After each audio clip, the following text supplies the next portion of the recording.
The Akosombo Dam, also known as the Akosombo Hydroelectric Project, is a hydroelectric dam on the Volta River in southeastern Ghana in the Akosombo Gorge and part of the Volta River Authority. The construction of the dam flooded part of the Volta River Basin, and led to the subsequent creation of Lake Volta. Lake Volta is the largest man-made lake in the world by surface area. It covers 8,502 square kilometers, which is 3.6% of Ghana's land area. With a volume of 148 cubic kilometers, Lake Volta is the world's third largest man-made lake by volume, the largest being Lake Kariba, which is located between Zimbabwe and Zambia in southern Africa and contains 185 cubic kilometers of water. The primary purpose of the Akosombo Dam was to provide electricity for the aluminium industry. The Akosombo Dam was called the largest single investment in the economic development plans of Ghana. Quote, its original electrical output was 912 megawatts, which was upgraded to 1,020 megawatts in a retrofit project that was completed in 2006. The flooding that created the Lake Volta reservoir displaced many people and had a significant impact on the environment. History. The dam was conceived in 1915 by geologist Albert Ernest Kidston, but no plans were drawn until the 1940s. The development of the Volta River Basin was proposed in 1949, but because funds were insufficient, the American company Volta Aluminum Company loaned money to Ghana so that the dam could be constructed. Kwame Nkrumah adopted the Volta River Hydropower Project. The final proposal outlined the building of an aluminum smelter at Tema, a dam constructed at Akosombo to power the smelter, and a network of power lines installed through southern Ghana. The aluminum smelter was expected to eventually provide the revenue necessary for establishing local bauxite mining and refining, which would allow aluminum production without importing foreign alumina. Development of the aluminum industry within Ghana was dependent upon the proposed hydroelectric power. The proposed project's aluminum smelter was overseen by the American company, Kaiser Aluminum, and is operated by Valco. The smelter received its financial investment from Valco shareholders, with the support of the Export-Import Bank of Washington, D.C. However, Valco did not invest without first requiring insurances from Ghana's government, such as company exemptions from taxes on trade and discounted purchases of electricity. The estimated total cost of the project in its entirety was estimated at $258 million. In May 1960, the Ghana government called for tenders for construction of the hydroelectric dam. In 1961, an Italian consortium, Impreguillo, which had just completed the Kariba Dam, won the contract. They carried out the dredging of the riverbed and dewatering of the channel, and completed the dam a month earlier than scheduled despite flooding of the Volta River in 1963, which delayed work over 3 months. Between 1961 and 1966, 28 workers of Impreguillo died during the construction of the dam. Memorials in Akosombo Township and St. Barbara Catholic Church have been put up in their honor. In 1961, the Volta River Authority was established by Ghana's parliament through the passage of the Volta River Development Act. The VRA's fundamental operations were structured by 6 board members and Kwame Nkrumah as chairman. The VRA's primary task is to manage the development of the Volta River Basin, which included the construction and supervision of the dam, the power station and the power transmission network. The VRA is responsible for the reservoir impounded by the dam, the fishing within the lake transportation and communication, and the welfare of those surrounding the lake. The dam was built between 1961 and 1965. Its development was undertaken by the Ghanaian government and funded 25% by the International Bank for Reconstruction and Development of the World Bank, the United States, and the United Kingdom. The construction of the Akosombo Dam resulted in the flooding of part of the Volta River Basin and its upstream fields, and in the creation of Lake Volta, which covers 3.6% of Ghana's total land area. Lake Volta was formed between 1962 and 1966 and necessitated the relocation of about 80,000 people who represented 1% of the population. People of 700 villages were relocated into 52 resettlement villages 2 years prior to the lake's completion. The resettlement program was under the direction of the area.It. 2% of the resettlement population were riparian fishers and most were subsistence farmers. The eastern region of Ghana and the populations incorporated within its districts were most subject to the project's effects. In the beginning of 2007, concerns were expressed over the electricity supply from the dam due to low water levels in the Lake Volta reservoir. Some sources said this was due to problems with drought that are a consequence of global warming. During the latter half of 2007, much of this concern was abated when heavy rain fell in the catchment area of Volta River. In 2010, the highest ever water level was recorded at the dam. This necessitated the opening of the floodgates at a reservoir elevation of 84.45 meters, and for several weeks, water was spilled from the lake, causing some flooding downstream. Design: the dam is 660 meters long and 114 meters, comprising a high rock-fill embankment dam. It has a base width of 366 meters and a structural volume of 7,900,000 cubic meters. The reservoir created by the dam, Lake Volta, has a capacity of 148 cubic kilometers and a surface area of 8,502 square kilometers. The lake is 400 kilometers long. Maximum lake level is 84.73 meters and minimum is 73.15 meters. On the east side of the dam are two adjacent spillways that can discharge about 34,000 cubic meters per second of water. Each spillway contains 611.5 metre wide and 13.7 metre tall steel floodgates.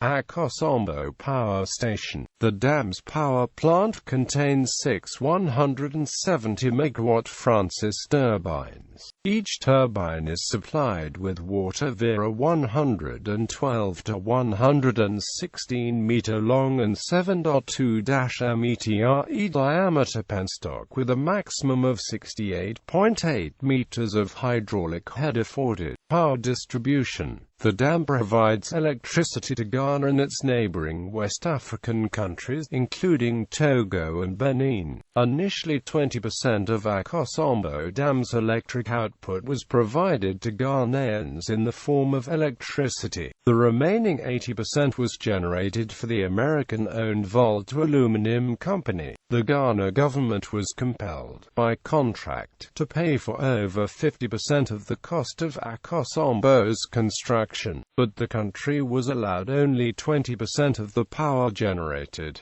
Some commentators are concerned that this is an example of neocolonialism. In recent years, the production from the VALCO plant has declined, with the vast majority of additional capacity in Akosombo used to service growing domestic demand. Impacts. The Akosombo Dam benefited some industrial and economic activities from the addition of lake transportation, increased fishing, new farming activities along the shoreline, and tourism. The power generated has provided for primary interests within Ghana, while also supplying power to the neighboring countries of Togo and Benin. Ghana's industrial and economic expansion triggered a higher demand for power, beyond the Akosombo's power plant capabilities. By 1981, a smaller dam was built at the town of Kapong, downstream from Akosombo, and further upgrades to Akosombo have become necessary for maintaining hydropower output. Initially, the dam's power production capabilities greatly overreached the actual demand, while the demand since the dam's inception has resulted in the doubling of hydropower production. Increasing demands for power exceed what can be provided by the current infrastructure. Power demands, along with unforeseen environmental trends, have resulted in rolling blackouts and major power outages.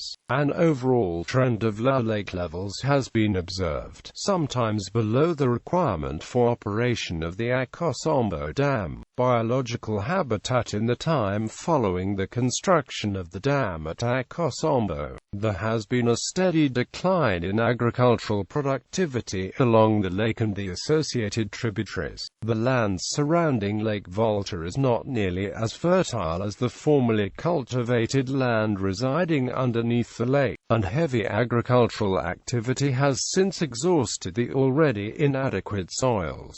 Downstream agricultural systems are losing soil fertility without the periodic floodings that brought nutrients to the soil before the natural river flow was halted by the dam.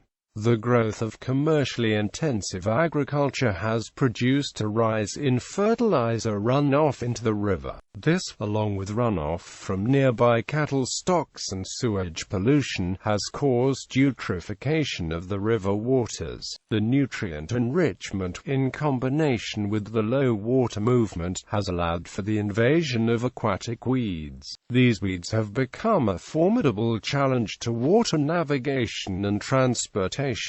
Human welfare. The presence of aquatic weed along the lake and within the tributaries has resulted in even greater detriment to local human health. The weeds provide the necessary habitat for black fly, mosquitoes and snails, which are the vectors of waterborne illnesses such as bilharzia, river blindness and malaria. Since the installment of the dam, these diseases have increased remarkably. In particular, resettlement villages have showed an increase in disease prevalence since the establishment of Lake Volta, and a village's likelihood of infection corresponds to its proximity to the lake. Children and fishermen have been especially hard hit by this rise of disease prevalence. Additionally, the degradation of aquatic habitat has resulted in the decline of shrimp and clam populations. The physical health of local communities has been diminished from this loss of shellfish populations, as they provided an essential source of dietary protein. Likewise, the rural and industrial economies have experienced the financial losses associated with the decimation of river aquaculture. Socioeconomics. The loss of land experienced by the 80,000 people forcibly relocated meant the loss of the primary economic activities from fishing and agriculture, loss of the homes, loss of the family grave sites, loss of community stability, and the eventual loss of important social values. The resettlement program demonstrated the social complexities involved in establishing socially cohesive and integrated communities. Insufficient planning resulted in the relocation of communities into areas that were not capable of providing for the former livelihoods and traditions. The loss of the naturally fertile soils beneath Lake Volta essentially led to the loss of traditional farming practices. The poor living conditions provided within the resettlement villages has been demonstrated by population reductions since resettlement. One resettlement village in particular experienced a greater than 50% population reduction in the 23 years following relocation. Increased economic risks thoughts and experiences of poverty are associated with those communities most impacted by the Volta River's development. The extensive human migration and degradation of natural resources within the Volta Basin area are the products of poverty in conjunction with population pressure. Disease. Increased human migration within the area has been driven by poverty and unfavorable resettlement conditions. This migration enabled the contraction of HIV and has since led to its heightened prevalence within Volta Basin communities. The districts of many Akosombo and Akosombo, which lie within the southwest portion of the Volta Basin, are predominantly indigenous communities that have attained a disproportionate prevalence of HIV.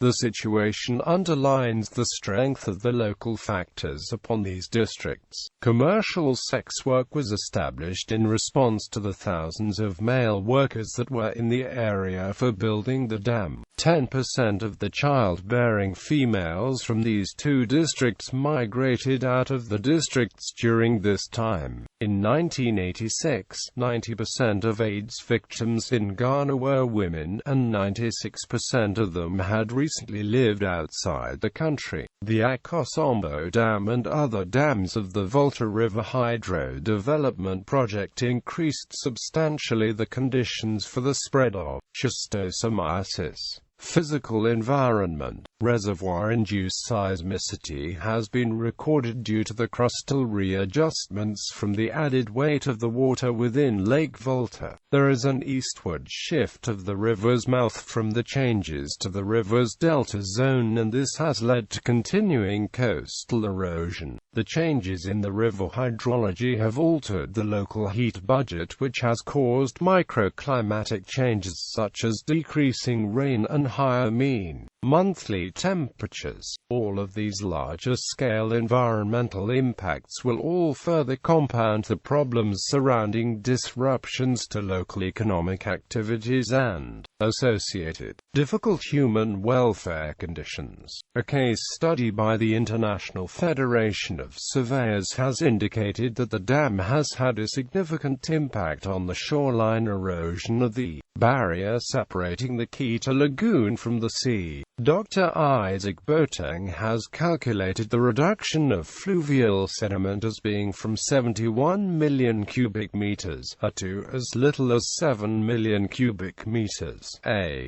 Bibliography.